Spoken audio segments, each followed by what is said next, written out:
Welcome to the show, guys. Got an exciting one here for you. We are talking about Fantasy Football 2022 RB gems, some gold, some guys that I really like at the running back position I want to talk about and tell you about because they are in a prime position to succeed. I'm going to go through the consensus, the consensus rankings. I'm going to handpick a couple running back gems, tell you who I like, and again, I won't give you all of them, but I'll give you a couple really good, solid gems. I'm going to give you that today, and you guys go back and do your research. But again, I'm going to explain why I like these gems, and I'm also going to talk a little bit about some running back fantasy football draft strategy in regards to robust RB, because I'm hearing a lot of talk about zero RB. I'm going to debunk that right here, right now. Okay, guys, very important episode here. A lot of fun coming your way. Before I get into that, guys, I'm telling you, this is the game changer, okay? Draft kits, cheat sheets are done. Get it right now below and use code TUBE20. Get the 16-round draft solution. Guys, it's like having me at the draft with you. It's like having the biggest mastermind at something. This is all I do. This is all I do, and I do it better than anybody else. Now, I'm not the best football player. I'm not the best martial artist. I tried some MMA. I'm not the best chess player. I played some chess. You know, I've done a lot of things. I do biking. I do a lot of, cycling, right? Mountain biking. Not the best mountain biker, but there's one thing I'm good at, and I'm not saying this to brag. I'm saying it in a humble opinion. I'm saying it so it's an advantage to you guys because you have me in your corner. I'm really good at fantasy football. I see things that other people don't see because, again, this is all I do 365 days a year, 8 hours a day. Literally, it's always on my mind. So what I'm trying to say is I'm putting everything, guys, there for you in the 16-round draft solution. Sleepers, breakouts, optimal players to draft in each round. I walk you through 3 different mock drafts, one in June, one in July, and one in August. And I update this up until the season starts. Get 16 rounds. I've linked it below here on YouTube or Google 16-round draft solution or go to thefantasyfootballaccounts.com. Get 16 rounds. Use code TUBE20. And I've also created a community called Fantasy 365. You can dive in and join the community with us, guys, during the season. Amazing guys, all right? So make sure you guys jump into the programs and immerse yourself into your passion as well. I'm there to coach you guys through the way. Get 16 rounds. Use code TUBE20, all right? Now, if you are new to the channel, make sure you guys subscribe. I see a lot of people. I watch my analytics, guys, okay? Downloads and views throughout the year are in the millions, which I appreciate, but a lot of those are coming from people that aren't subscribed. Make sure you click that subscribe button, guys, because this is outside the box thinking. We'll give you an advantage. And I also created the Impact series where I'm bringing in beat writers, guys, and actual influencers of the specific teams, breaking down each team so that you guys have a competitive advantage. Check out the Impact series here below on YouTube, all right? Let's dive into these gems. And again, some people are like, well, why do you talk so much at the beginning? Because everything that I do, I bring value to you guys. I'm not saying, hey, guys, buy this mattress. Hey, guys, buy this whatever. I'm actually giving you stuff that either I use, right, or something I genuinely believe in will give you guys value. So I want to do story time real quickly here. And in story time, this is going to bring you value as well. I want to talk about this zero RB strategy. It seems to be popular this year. It seems like a lot of people are talking about the zero RB. And then I'll get to a couple gems here for you guys this year, okay? But the thing is, here's the deal. Everyone's talking about this. Zero RB, meaning going wide receiver early, getting running backs later. The problem is you're not going to get a workhorse running back. You're going to get a lot of questionable running backs, right? You're going to get maybe... And I wouldn't even say some of them are questionable. There is some good running backs that are going to go off, and I'm going to go into the gems right now.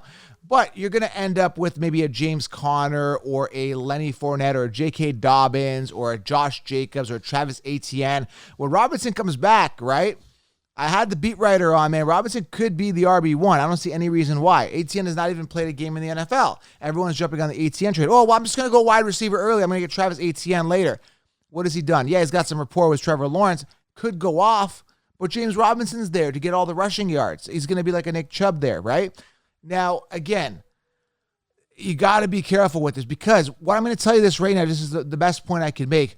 There's more wide receiver ones that you can get later, right? Guys that are in a prime position to succeed at wide receiver, finish top 10, than there is running backs later. Again, there is some gems at running back. Again, don't get me wrong. But you want to go robust RB heavy and secure those guys that are guaranteed that workload early. And there's one debate that I keep hearing, one argument in regards to running backs that drives me absolutely crazy. I go running back early, first round, and the guy gets hurt. what I say to that is very simple. All the more reason to go running back early because you want to add depth. You want to go robust RB and secure yourself. Now, there's no guarantee that Henry or Jonathan Taylor, for example, will even finish right in the top 10 again, or right, well, they'll finish the season healthy. But who's to say that these wide receivers won't bust? A guy like Devontae Adams, entirely new scenario. Peaked at 169 targets last year, and they're copying and pasting them from last year with a downgrade at quarterback and 2 wide receiver ones there that have been wide receiver ones over the past couple of years in Waller, who's a tight end, and Renfro, and they're still there. How many targets are they going to get? You look at a guy like Tyreek Hill coming off late first round, right, as an early wide receiver pick. Okay, you're looking at him, and you're like, okay, well, Waddle's there. He's the wide receiver one, was last year anyway. Peaked at 140 targets.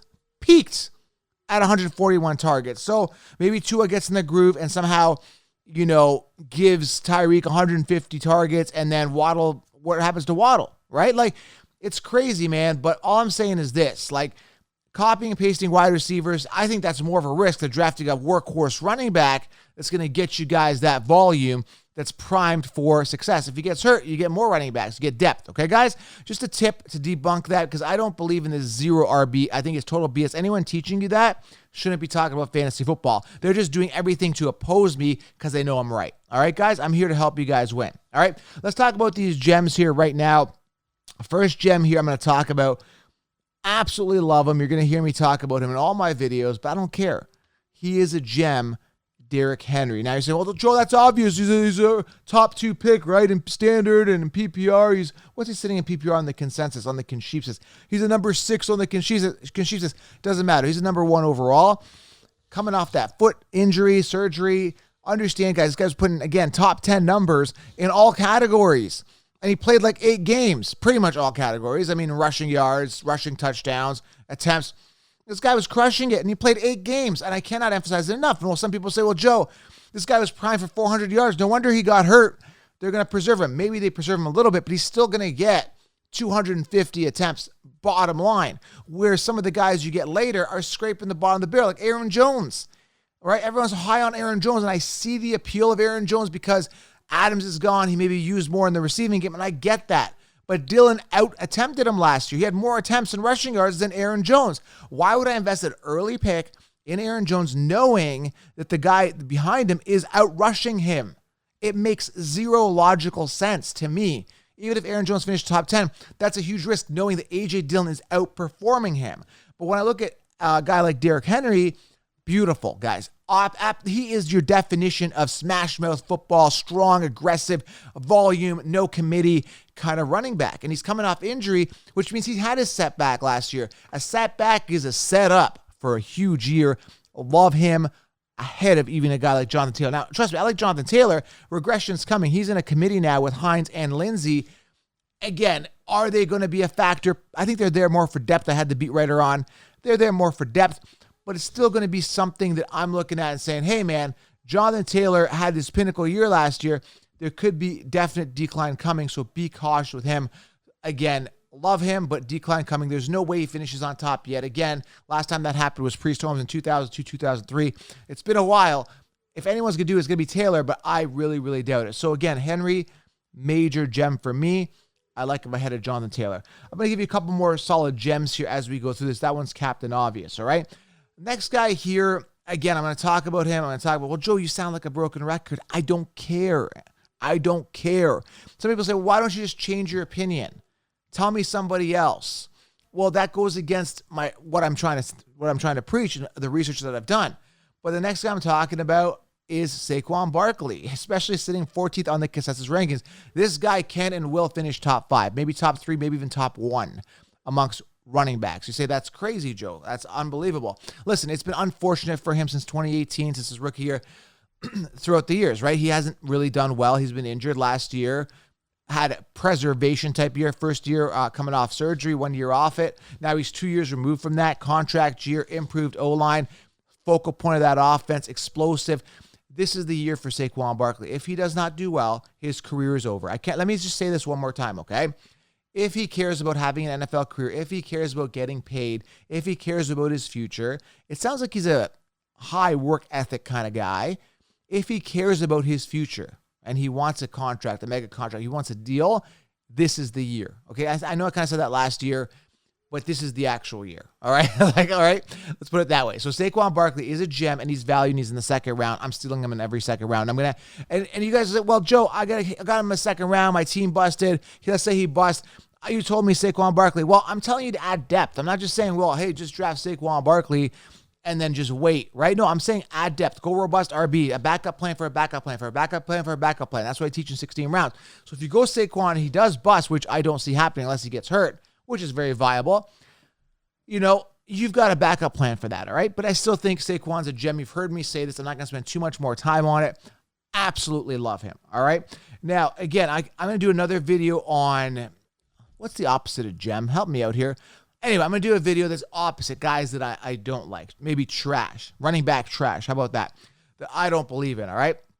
But let's talk about another gem here that I absolutely love this year. Now, you guys are going to be like, well, Joe, I don't trust the offense. And I get it. But again, sometimes you get the value, you get the gems in the rough, right? You're scraping through dirt and boom, there's a gem. Oh my God, that's amazing, right? I'm not saying Breece Hall is dirt, but I'm saying the team is kind of dirt. We're talking Breece Hall at number 3. We're talking New York Jets. Again, why do I think he's a gem? Again, coaching staff just said that he's going to be the workhorse guy. I just had the Jets ambassador. He runs a Jets Central page, a YouTuber. He's a big YouTuber named Ian. Just had him on the show. Check out the Impact series below. We just talked about this, and that was before the news broke that the coaching staff wants to use him more. But Breece Hall is, without a doubt, on paper, from what we've seen statistically and on tape, the best running back out of the 2022 draft class. The Jets moved up and traded a lot to get him. Breece Hall is in a prime position to succeed this year. I want to repeat that. Prime position to succeed. Now you're saying, well, Michael Carter. Michael Carter peaked at 147 targets last year, or attempts, sorry, and he wasn't that good to begin with. So obviously they moved up. They believe in Breece Hall, and they're not going to invest. It's the Jets. They need to address 100,000 other positions, right, including defensive key positions, but they moved up, traded up, lost some to get Breece Hall. They're going to use him. They've said they're going to use him. The O-line has been improved approximately 20 to 30% better from last year, according to Jets Central. Listen, I'm excited about Breece Hall, and I like the value. Look for his ADP to start climbing as we get closer to the season. He's currently sitting 20th on the consensus, on the Consensus rankings. I'm going to get him in the third round if I can. Now, there's this big debate going on in the third round. Who do you like? Do you like David Montgomery, Zeke Elliott, and or Breece Hall? Because those are kind of the 3 guys I'm looking at in round 3. Bonus 2 gems there for you guys. Zeke Elliott and David Montgomery, third round. They sometimes come off in the second. That's okay. Which one do I like out of the 3? And I got to say this, you can't go wrong with either one of them because you're getting the upside with Breece Hall in the youth. You're getting the security with Zeke Elliott, who actually played on a partially torn ACL last year and still finished near the top, in the top 10. And then you got David Montgomery, who is now off his leash with Matt Nagy. It's going to be amazing, guys. Nagy is gone. Head coach Nagy gone. That guy's trash. Now David Montgomery could possibly run loose. 240 attempt floor, 10 touchdowns, and at least 1,200 yards on the ground for David Montgomery projection this year on a kind of conservative level. So I'm looking at David Montgomery, Zeke, all gems in the third round. There you go. There's your bonuses there, okay? Now let me give you another rookie gem here, diamond in the rough necessarily. You're like, well, Joe, it's not that obvious. I've heard about it. I'll give you 2 more. Okay? And there's way more. There's way more gems. So I'm giving you guys a lot of secrets here. That's why I got to get 16 rounds. I'll tell you exactly where to draft these guys. I'll tell you everything you guys need, how to implement that solid bulletproof roster, all right? But I'm going to give you guys 2 more gems here. One's a real diamond in the rough, but could really shine. But let's go here. Let's talk about the other guy here. Let's go with number 4, even though I gave you some bonuses. Kenneth Walker, the third. Seattle sitting 32nd on the consensus rankings, guys. I absolutely love this guy. Why do I love Kenneth Walker, guys? It's very, very simple for me. Chris Carson is hurt. Chris Carson had that neck surgery. He's got a plate in his throat. With that plate in his throat, there is question marks on whether he's coming back. If he comes back, is he going to be fully healthy? If he comes back, is he going to get the reps? Talking to Norbcam from Seattle, like he's a big Seahawks fan and an ambassador and a YouTuber, he dives into this stuff. He doesn't think Carson's coming back. If that's the thing, Kenneth Walker could really shine because Rashad Penny's not good. Years to wow me, guys, and guess what? I'm not wowed. Rashad Penny sucks. I don't care what anybody says. Now, he had a good ending of last season, but he's really not that good. Kenneth Walker is a guy you could target on your rosters for immense value. with upside. Now, again, I've talked about this. People going in that ADP are guys like Devin Singletary, Melvin Gordon, who's going to be an RB2, but is going to be a pest on Javonte Williams, Rashad Penny, guys like that, Michael Carter, Chase Edmonds, guys I don't trust. I'm taking a roll dice on Kenneth Walker as my RB3, maybe 4, RB4, ideally in a robust RB strategy, and I could get an RB1 with upside. So Kenneth Walker, they did make some improvements on that O-line with the Seattle Seahawks. Obviously, quarterback is suspect there, but Kenneth Walker, great value this year. Love him and could be a real gem this year, right? You can call him a fantasy football running back sleeper if you want. I like to call him a gem, all right? Another big-time sleeper pick here and a diamond in the rough. You got to dig for this one. We're talking Isaiah Spiller on the Chargers. Now, am I overly excited about this guy? No. But what I am is not overly excited about Austin Eckler. So Austin Eckler, again, I've said this before, showing signs of injuries. He had a concussion last year before. Has busted over the past couple years. Last year had a good year. Had some good seasons. A lot more involved in the passing game, and I get it. Last year had an astronomical year, 12 touchdowns for Austin Eckler. That's an anomaly year. If you combine his entire career, he didn't even equal 12 rushing touchdowns. That was an anomaly. They brought in Isaiah Spiller to take that load off. He's going to be getting the goal line work. They tried it with Roundtree. Wasn't really the guy. They've tried it with Josh Kelly. Wasn't really the guy. Spiller, I think, is better than both those guys. A little bit raw, but still a strong and violent runner when he wants to be. Going to be a goal line guy. You can stash him later and look for him to get that workload because I think the Chargers are looking for a true workhorse running back. I think they're going to test their limits with Isaiah Spiller as Eckler is more of a pass-catching back who needs some preservation because he's shown some injuries in the past. And again, not really a pure runner. He's more of a pass-catching back and not a true workhorse running back. I'm going to fade Austin Eckler early. I'm going to stash Isaiah Spiller and hope for the best. Hopefully you guys do too as well. There's some gems for you guys. Aim high on the depth chart.